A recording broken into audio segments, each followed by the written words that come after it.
12 दिन तक चले ईरान इजराइल युद्ध में भले ही युद्ध विराम हो गया हो, लेकिन युद्ध की आग अभी भी धधक रही है। राष्ट्रपति ट्रंप ने भले ही इजराइल को सीजफायर के लिए मजबूर किया हो, लेकिन अब पता चला है कि ईरान अपने परमाणु प्रोग्राम को नहीं रोकने वाला है और पूरी ताकत से हथियार बनाने जा रहा है। ईरान ने अपने बलबूते इजराइल को वाकई में भारी नुकसान पहुंचाया है। हालांकि अमेरिका ने ईरान के 3 परमाणु ठिकानों पर हमला करके जिस तरह से ईरान को तबाह करने का दावा किया, उसकी पोल ईरान के साथ साथ अमेरिकी मीडिया ने भी खोल कर रख दी है। यही वजह है कि अब ट्रंप ने ईरान पर फिर हमला करने की धमकी दी है। ट्रंप के दावों के मुताबिक युद्ध दोबारा भड़क सकता है। इसका सबसे बड़ा संकेत सीज फायर के 48 घंटे बाद ही मिलने लगा है। अमेरिका के राष्ट्रपति ने दावा किया है कि जिस ईरान के फोर्दो परमाणु ठिकानों को अमेरिका सेना ने 22 जून को पूरी तरह से तबाह कर डाला, उस तबाह फोर्दो परमाणु ठिकानों में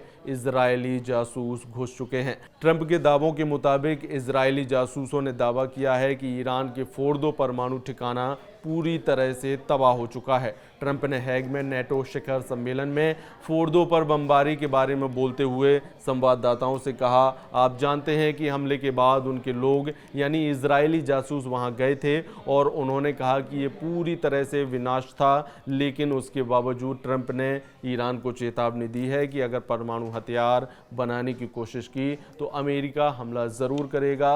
जबकि ईरान के विदेश मंत्री अब्बास अरागची ने डंके की चोट पर कहा है कि दुनिया की कोई भी ताकत ईरान के परमाणु मिशन को रोक नहीं सकती है। ईरान ने इजराइल से चुन चुन कर बदला लेना शुरू कर दिया है और मोसाद एजेंट्स की धरपकड़ भी तेज कर दी है। यानी एक तरफ ईरान ने परमाणु संस्था IAEA से संबंध खत्म कर दिए हैं, तो दूसरी तरफ इजराइल के जासूसों को ईरान में तेजी से पकड़ना शुरू कर दिया है। ऐसे में सवाल उठ रहा है कि अगर ईरान के एटमी ठिकाने तबाह हो गए हैं तो फिर अमेरिकी मीडिया और पेंटागन की रिपोर्ट पर सवाल क्यों खड़े हो रहे हैं। जरा देखिए, पेंटागन की DI जहां ईरान पर अमेरिका हमले को एक तरह से नाकाम बता रही है, तो वहीं दूसरी तरफ अमेरिका की CIA अमेरिकी हमलों को सफल बता रही है। ईरान ने इजराइल की जासूसी एजेंसी मोसाद की जासूसी करने के आरोप में 3 लोगों को फांसी पर लटका दिया है। ये घटना तब हुई जब 12 दिनों के युद्ध के बाद